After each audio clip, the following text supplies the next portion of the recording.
Hi, I'm Danielle Karen, and in this podcast, I'm going to share with you knowledge and tools that I believe should be accessible to everyone. They're fundamental and essential to being human.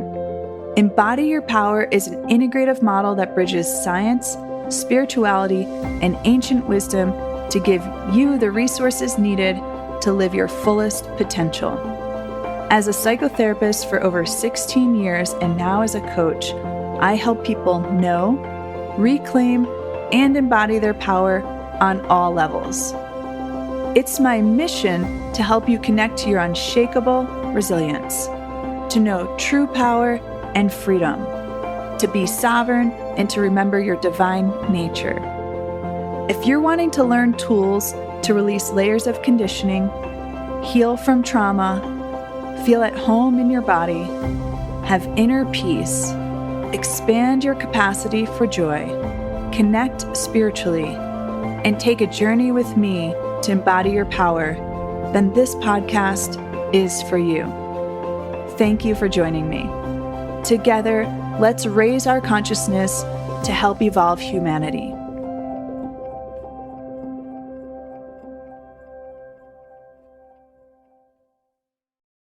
Is your body still reliving past trauma? Do you suffer from trauma symptoms or PTSD, post-traumatic stress disorder? Often we know in our minds that the trauma is over, but our body can be stuck in time reliving the past. In this episode, I'll cover what trauma is, what causes it, the symptoms of trauma, how it impacts our nervous system, and what's needed to heal ourselves so that our body is no longer reliving the past. One of the leading experts in the field of trauma is Dr. Peter Levine. He developed a method of healing called Somatic Experiencing, or SE for short. Somatic Experiencing is a 3-year training that teaches practitioners to help people heal from all types of trauma. Peter has made major contributions to helping people heal from trauma by incorporating the body and nervous system in the healing process. Peter Levine's work evolved from a question he had, which was, why don't prey animals in the wild exhibit signs of trauma when their lives are routinely threatened? That's interesting, right?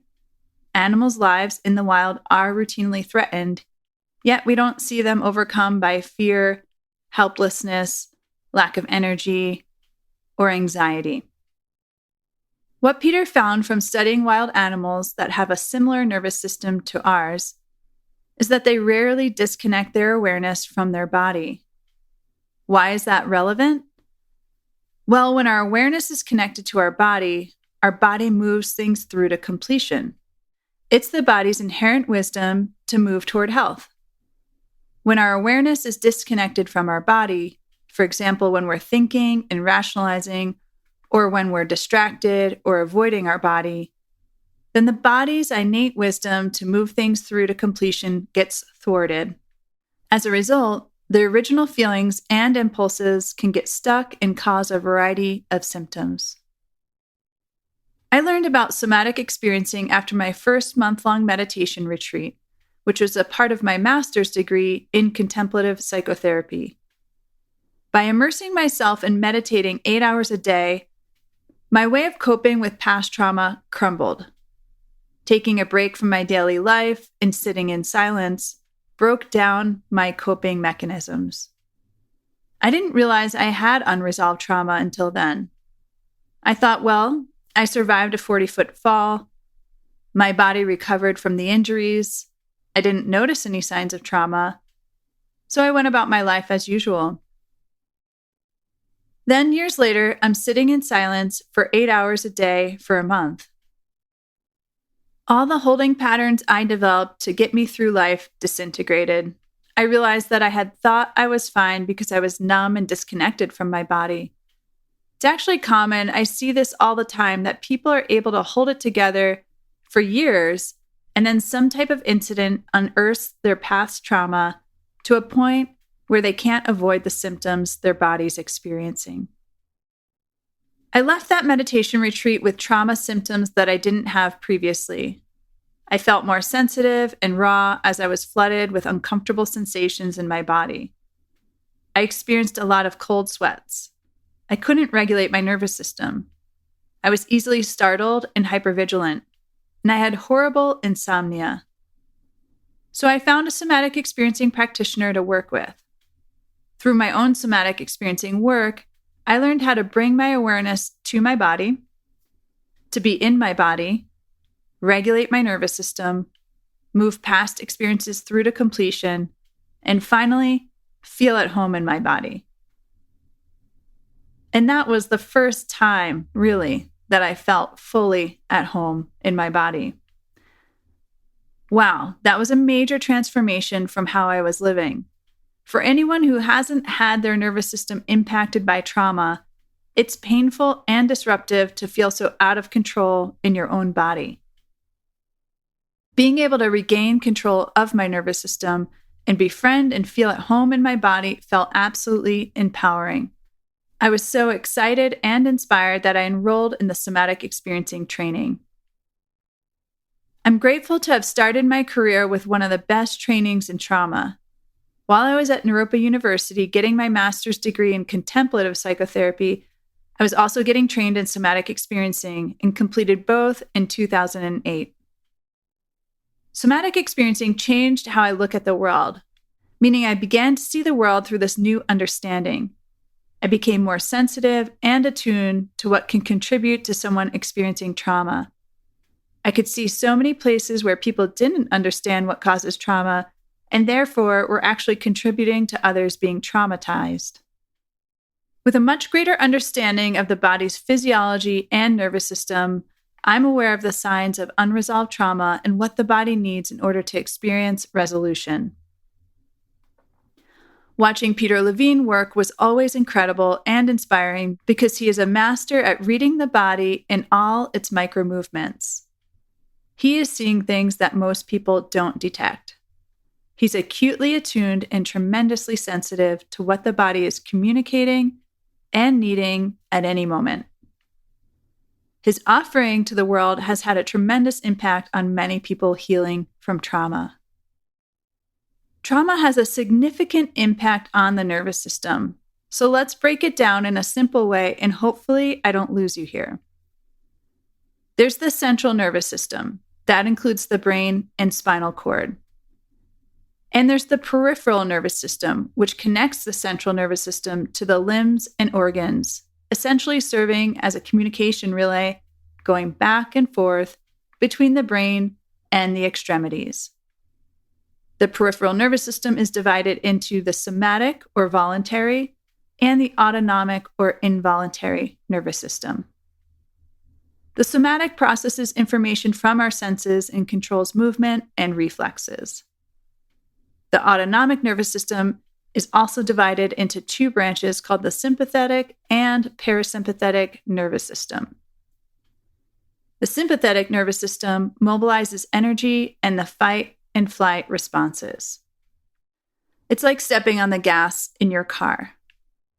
And the parasympathetic nervous system conserves energy and supports resting and digesting. It's like stepping on the brakes in your car. The parasympathetic is divided as well into two branches of the vagus nerve, ventral vagal and dorsal vagal. The ventral branch is active when we feel safe and allows us to use the expressions in our face and the intonation in our voice to relate to others. This is our most evolved response to threat, when we're able to stay socially engaged and talk our way to safety. Someone I know was recently able to talk a potentially dangerous thief out of her building by remaining calm, engaged, and assertive. The dorsal branch is active when we're in danger and shuts us down where we could feel frozen, numb, dissociated, out of our body, and disconnected from the world. This is the freeze response, and it's preparing to numb us as much as possible to the pain we're about to endure and leaves us immobilized. Think of an animal playing dead. While there's nothing playful about playing dead, there's actually a lot of activation in the nervous system in the freeze response. Think about it like pressing on the gas and brake on your car at the same time. The engine's going to rev, but the car is not going to move. When faced with a threat, the number one imperative is to survive. The physiological response that we have is often automatic. We don't have time to think about it or choose our response. Our nervous system kicks in and reacts quickly in the best way to survive. For the best response, we want to be able to have all of our defensive responses available to us. Meaning, whatever scenario presents itself, we want to be able to utilize the best defense, whether it's to socially engage with the threat, fight, flight, or freeze. However, we can lose access to some of our defensive responses from past trauma. Let's look at an example. Let's say a child grew up in a home where they were being abused. They probably had many impulses to fight back or run away, but they weren't able to act on them and move these impulses through to completion.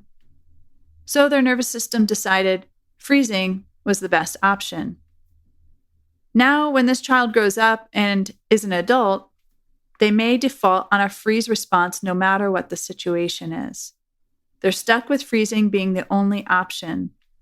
In order to regain access to the other defensive responses, they need to help the original impulses of their defensive responses move through to completion. Even the freeze response may need to move through to completion in order for us to have access to the other defensive responses. Peter Levine says, trauma is not in the event itself, rather, trauma resides in the nervous system.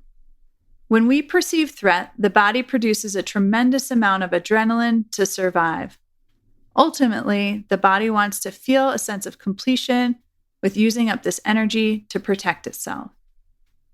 When we have an impulse to fight, flight, or freeze that doesn't get to move through us to completion, then we can experience trauma symptoms.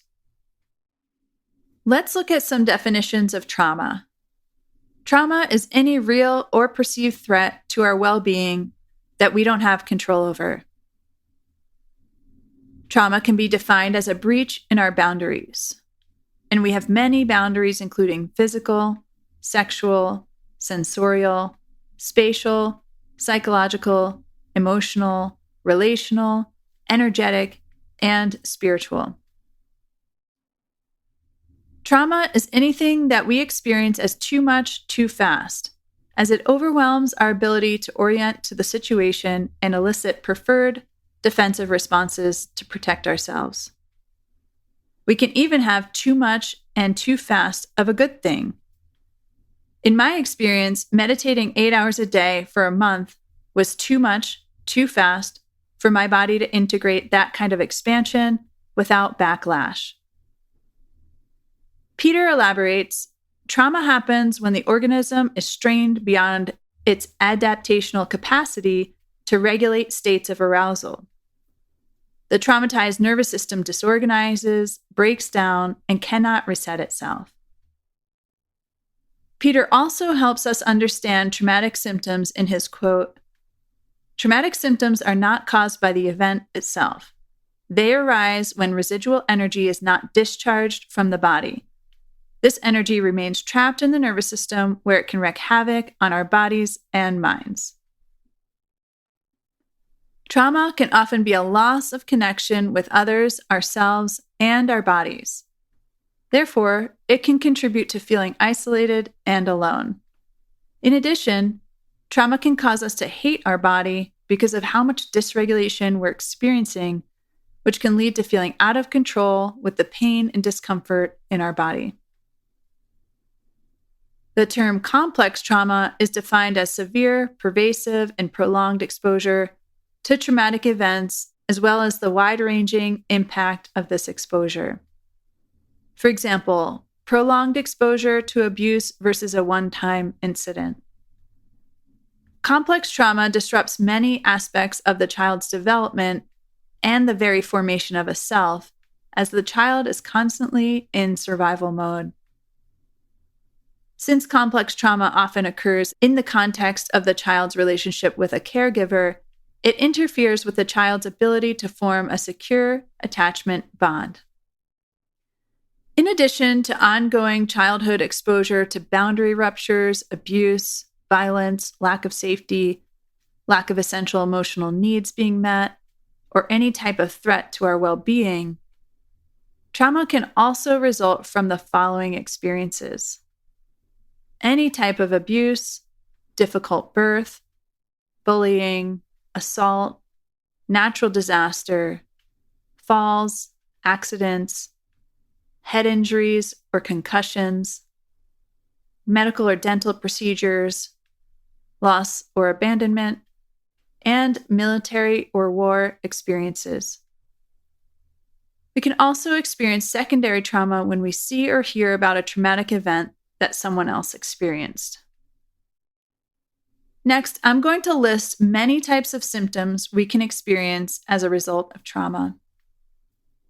Contraction or constriction physically, mentally, emotionally, relationally, or spiritually.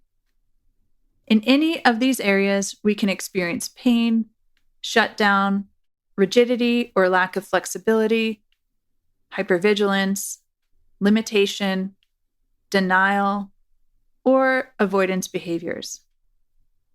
We can become hypervigilant about our body, safety, boundaries, and others we care about. Trauma can cause impaired boundaries where we either have very rigid boundaries or a lack of boundaries. This can lead to an attraction to dangerous situations, seeking extreme stimulation to feel alive, as well as exaggerated or diminished sexual activity. We can experience intrusions such as intrusive imagery, feelings, thoughts, or flashbacks. Nightmares and night terrors are intrusive. We can experience sensory sensitivities. Some people can experience exaggerated emotional and startle reactions to sounds or quick movements. Mentally, we can feel depressed, feelings of impending doom, anxious, panic, phobias, manic, overwhelm, racing thoughts, amnesia, or forgetfulness. Emotionally, we can experience feeling anger, rage, helpless, hopeless, powerless, alone, wanting to hide or be small. Overall, we can have diminished emotional responses. Trauma can lead to all types of addictions, as well as eating disorders. Relationally, we may experience an inability to trust others.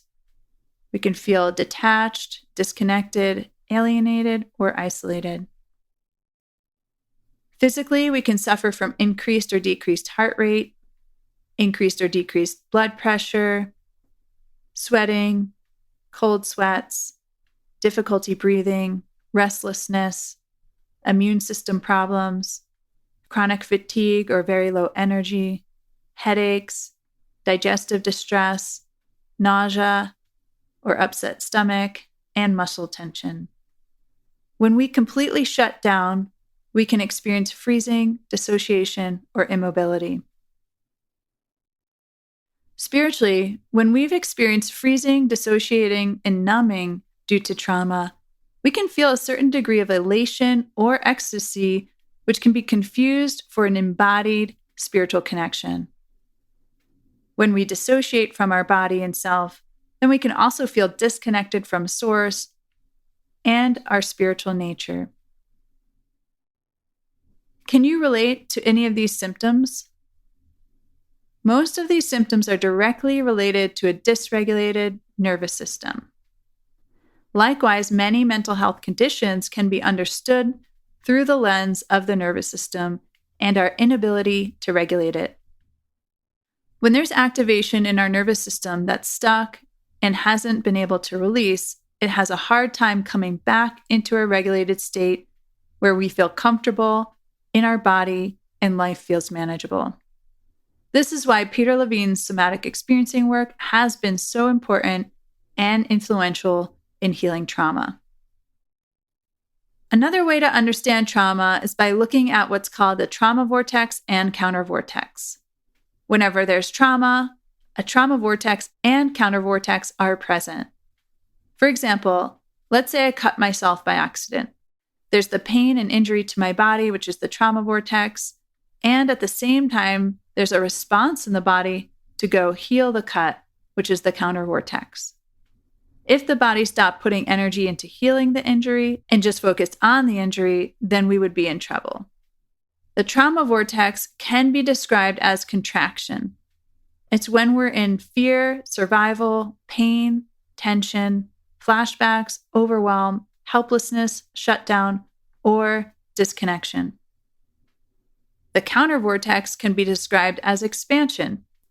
Examples are when we're feeling open, supported, peaceful, relaxed, joyful, ecstatic, and connected to ourselves, our body, others, and source. By nature, the trauma vortex has a much stronger pull on us than the healing vortex. Have you noticed that it's easier to focus on your pain, discomfort, and what's not working well in your life than it is to focus on the joy, pleasure, and what things are working well? I believe this is because we are wired for survival, so we prioritize bringing our attention to the things that can threaten our survival and well-being. Feeling happy and relaxed isn't a priority to staying alive to our nervous system. It can be much harder and often takes more effort to focus our awareness on the counter vortex. Yet, it's important to do so. The trauma vortex has a very strong magnetic pull to where our most intense experiences reside. Many people can feel the magnetic pull to the center of the trauma vortex when they're seeking support and healing, meaning they can feel compelled to jump into telling their story while they're dysregulated and disconnected from their body, thus causing more contraction and suffering. There can also be a tendency to want to work through it in a fast, sometimes rushed manner. When healing from trauma, we are weaving or pendulating back and forth between the two vortices. We can't heal trauma by just operating from the trauma vortex or counter vortex. We need both. Just like breathing requires expansion and contraction. We can't heal trauma just by staying in a contracted state.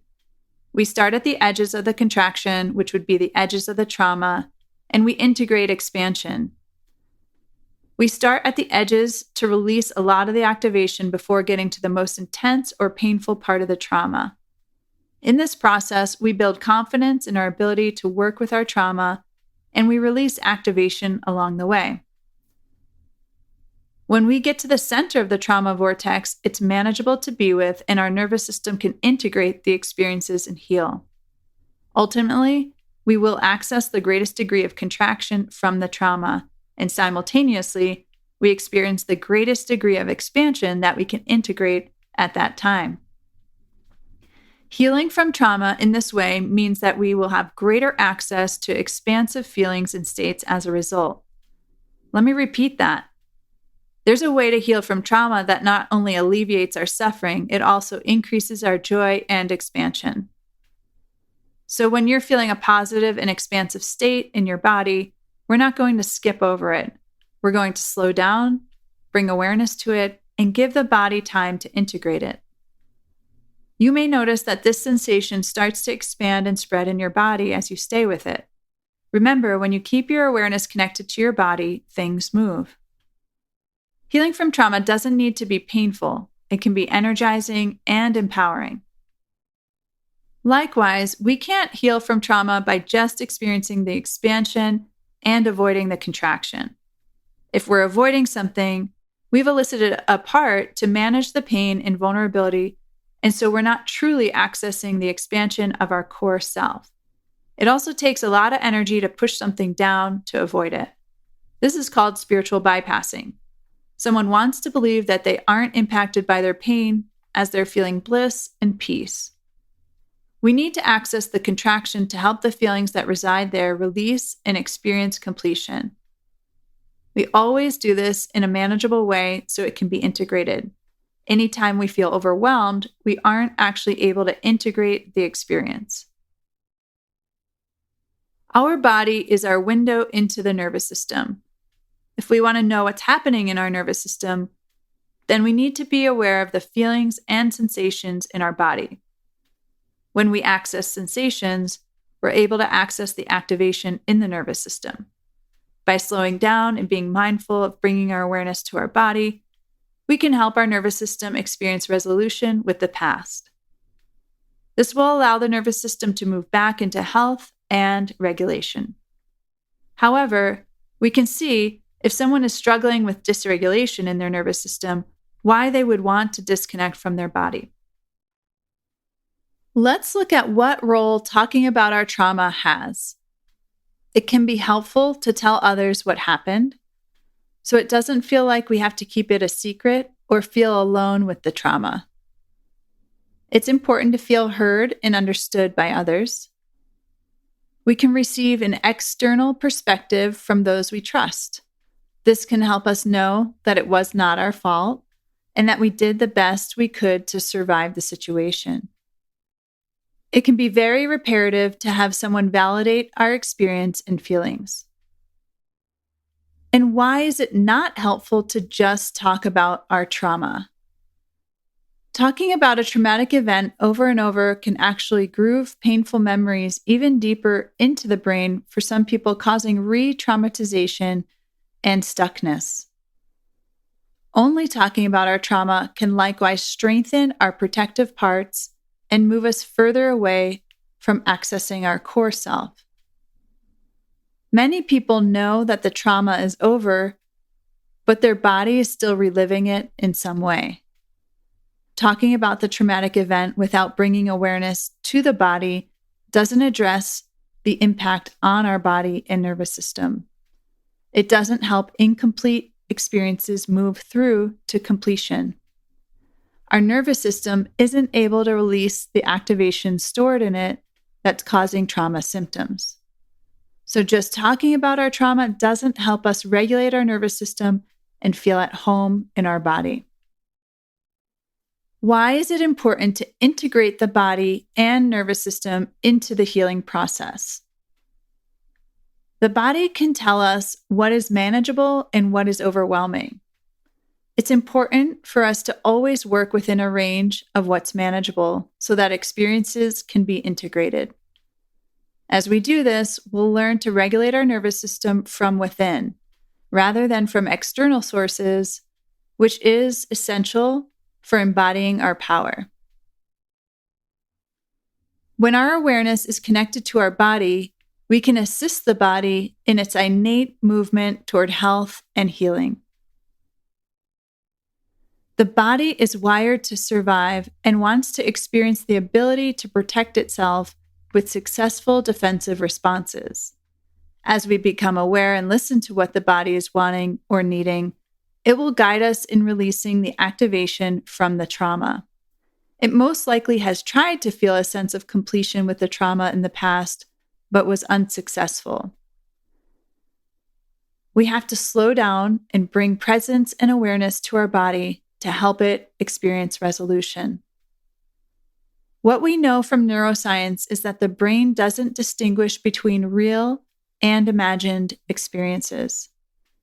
We can create new experiences for ourselves by bringing our awareness to our body while we're visualizing a new outcome. If we can engage our senses in a mindful way, the brain will perceive this as if it were actually happening. What's great is that the body will always give us the feedback on whether or not it is integrating the new experience.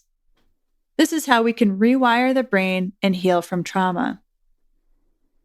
Bringing our awareness to our body when it's experiencing positive and pleasurable sensations is also important, as it helps us access our counter vortex and integrate expansive states. In my work, I'm not interested in rehashing the past. I'm looking for what is needed in order to release activation in the nervous system and move things through to completion. The story of what happened is mostly used to track the activation in the nervous system and find where people need to experience new corrective experiences in order to feel resolution with the past. I'm looking for what needed to happen that didn't get to happen. The brain and body respond favorably to experiencing a more empowered outcome. We're not meant to feel defeated. We're here to embody our power. At the end of this episode, I'd like to offer a summary. Trauma is not in the event, it's in the nervous system. Traumatic symptoms are not caused by the event itself. They arise when residual energy is not discharged from the body. This energy remains trapped in the nervous system, where it can wreak havoc on our bodies and minds. Our body is our window into the nervous system. When we know how to regulate our nervous system, we embody our power. In order to heal from the contraction of trauma, we need to access and experience our expansion. We don't need to dread the process of healing from trauma. It can be a transformative experience where we reclaim our energy, our power, a positive connection to our body, and the ability to feel at home in our body, the vehicle for our consciousness.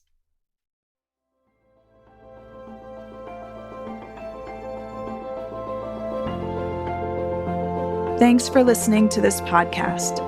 If you found this episode helpful, please consider assisting me in reaching more people by sharing it with others or writing a review.